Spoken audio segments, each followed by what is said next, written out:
Treasury Secretary Scott Bessent and other American economists are meeting with the Chinese in Geneva. Nice town, Geneva, Switzerland. Beautiful. This weekend, May 9th to the 12th. And they're talking about averting a trade war, which President Trump thinks will happen. They're going to avert it. Okay. Maybe it will, maybe it won't. But it's my job to report to you what I learned. Joining us now from Washington, Victoria Coates, former Deputy National Security Advisor to Donald Trump in his first term, now works for the Heritage Foundation, Vice President of National Security. Boy, that's an impressive resume you got there, Ms. Coates. Very good. So, look, I don't know what Xi and Putin want. Do you know what they want? Well, good to be with you, Bill. And if you throw the PhD in Italian Renaissance art history on my resume, then you really have quite the confection going on. I think we see what's going on with Putin and Xi really over the last 3 years playing out in real time. And as I look back at this, this is one of the big geopolitical changes that President Trump confronts now that is very different from what we had in 2017 to 2021, because this all came about after the fall of Afghanistan. I think both Xi and Putin realized they had real weakness in the White House and that they could explore what they call their partnership without limits. And that was instigated, I think, in Beijing just weeks before the tanks rolled into Ukraine. No coincidence there. And they are trying to set up a pole that will be in competition with the United States and ultimately, in their minds, defeat the United States and our allies. So it's not a natural partnership. They have not historically liked each other, Russia and China particularly well. It's something we've been able to split apart in the past. But right now, they have a huge vested, both military and economic mutual interest that they have built over these years. And so I'm really concerned going forward that it's not just going to be them, but there are two other sort of junior partners around in North Korea, creating a lot of trouble for the United States. All right, when you say defeat the United States, they're not going to defeat the United States militarily.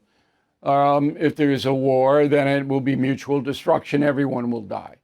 Economically, Russia is a third world country when it comes to economics. They have no consumer power at all.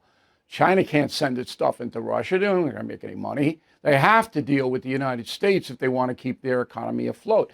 So I don't understand why Xi and Putin, two tyrants, totalitarians, they want to defeat the United States. How?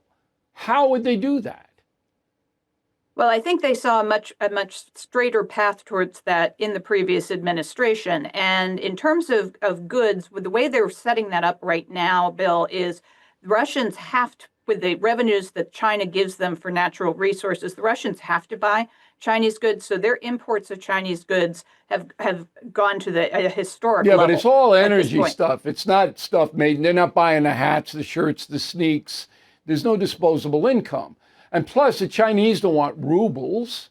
No, Victoria. No, they want oil and gas. And so what they're doing is forcing the Russians to purchase their stuff for the oil and gas. It's almost like a barter arrangement. Now, I agree with you.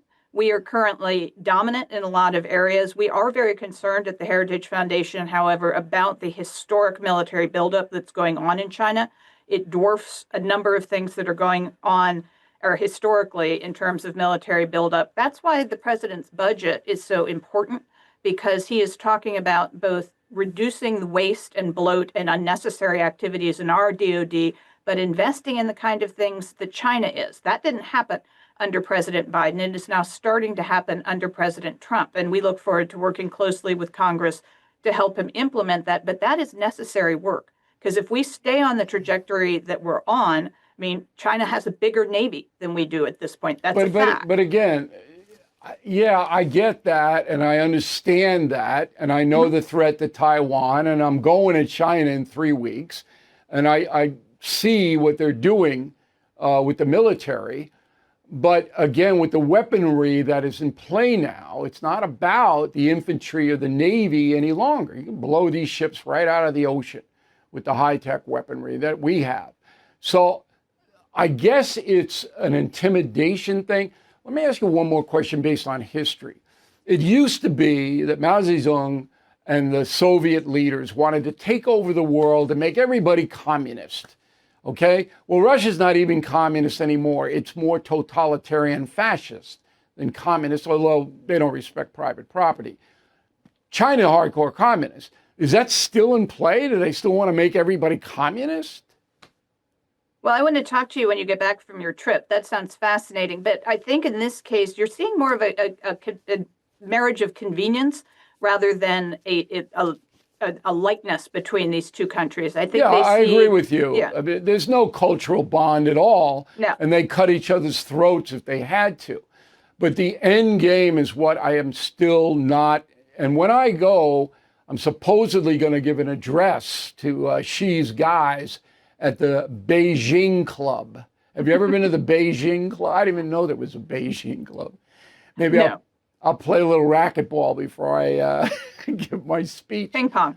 But I'm going to try to find out what, they're not going to tell me the truth. I understand that.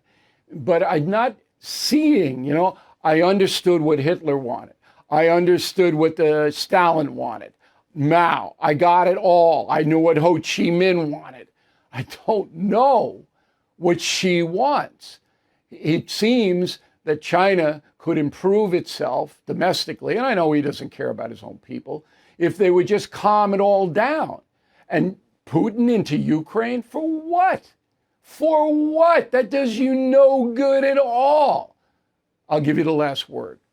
Well, I think it doesn't from our perspective. I think from Xi's perspective, it's a distraction for the United States, something that's not really in our vital national security interest, but into which we've poured a ton of money and material over the last 3 years. So I think he's fine with that. I think this is more of a death of a thousand cuts kind of thing for the United States and reducing our influence to expand theirs. That's, again, why this tariff situation Yeah, but is for so economics, for power, for, you know where I'm going with this. It's just not clearly defined. But we appreciate your point of view, and I will talk to you when I get back from China if I'm not in a gulag somewhere. We'll come get you out. Thank you. I appreciate that, Victoria. Very nice. And thanks for talking to us. Thank you for watching. Make sure you subscribe to my YouTube channel and follow me on X. Look for @Bill O'Reilly.